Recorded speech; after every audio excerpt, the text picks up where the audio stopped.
இல்லை அந்த சூடு சொரணையும் இல்லாமல் உட்காந்து பல்ல கணிச்சிருச்சுன்னு இருந்தாக்கா என்ன பண்ண முடியும்? நடக்குது பாருங்கள், சேனல்லாம் வரும். வரலன்னா இதுலேருந்தாவது பாருங்கள், இல்லை யாரும் சொல்லணும் நான் சொல்கிறதையாவது கேளுங்க. இதெல்லாம் தேவனுடைய சாபத்தை கொண்டு வருது. இஸ்மவேல் போட்டாச்சு, இஸ்மவேலுக்கு சேஷ்டபுத்திரமாக போயாச்சு. இது ரூபனும் சேஷ்டபுத்திரமாக எழுந்தாச்சு. இது கடைசியில் என்ன நடக்கிறது? 1 நாளாகமம் 5:1 வாசிக்கிறோம். ரூபன் இஸ்ரவேலுக்கு முதல் பிறந்த சேஷ்டபுத்திரன். ஆனாலும்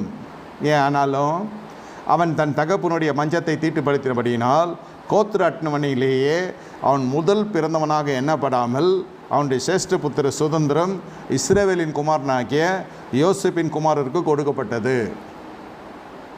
தெரிந்து கொண்டீங்களா? அவன் பரிகாசம் பண்ணி நாசமாக போய் அவன் வனாந்தரத்தில் போய் பொல்லாத மனுஷனாக மாறி எகிப்து தேசத்தால் திருமணம் செஞ்சு மறுபடியும் ஈசாக்கின் குடும்பத்துக்கு முள்ளா சம்பந்தியாக உள்ள வரான்.